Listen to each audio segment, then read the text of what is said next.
Good morning. It is Thursday, January 18, 2024. I'm Deandrea Hamilton with your TCI Top Stories in the Morning Edition, a Magnetic Media production.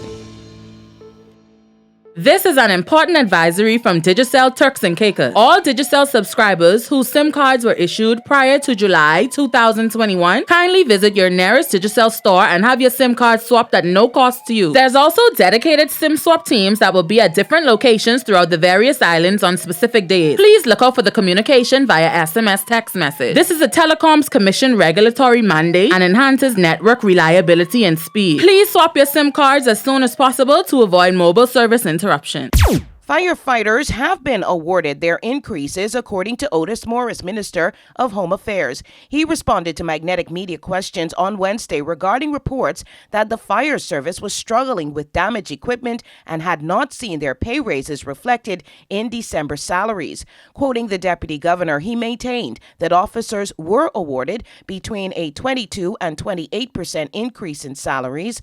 While he says these were in fact awarded, officers tell Magnetic Media otherwise, saying the only increase they've seen was caused by allowances added to their regular wages. The year 2023 was a big one for tourism in the Turks and Caicos Islands, and the Ministry of Tourism is now highlighting what it considers are its campaign promises delivered. Included is the achievement of international COVID safety standards, which the ministry maintains drove the uptick in arrivals post-COVID.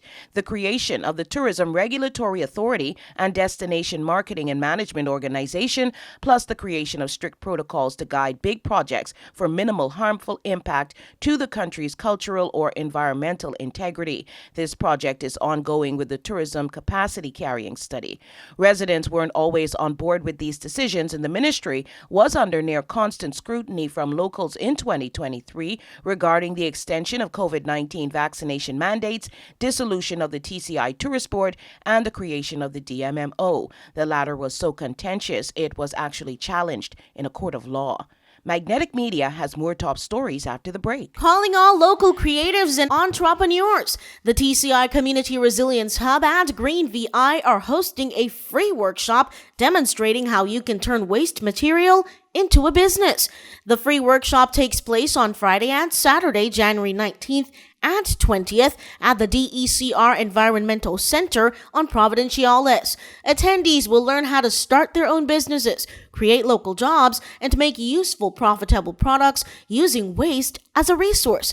The workshop is free and open to all and includes lunch and a hands-on DIY session. So register today as space is limited.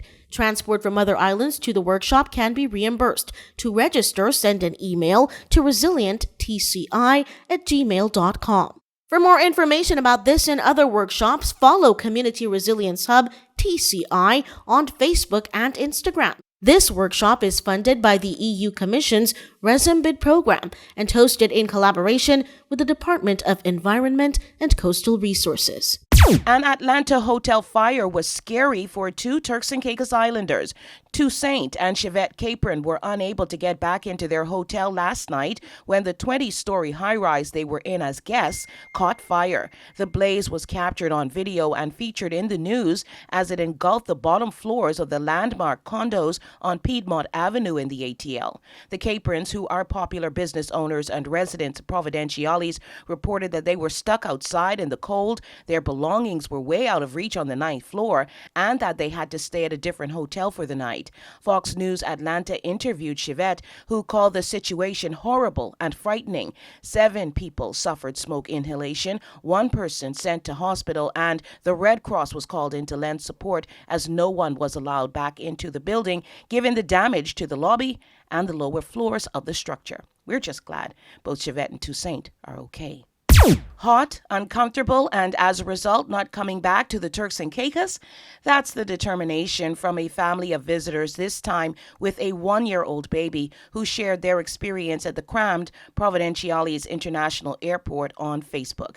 No place to sit. The airport is dirty and so hot as there doesn't seem to be AC working well. We love the Turks and Caicos and had a great vacation, but we probably won't be back because of this. We had read reviews of it being bad, but could not imagine anything as bad as this, end of quote.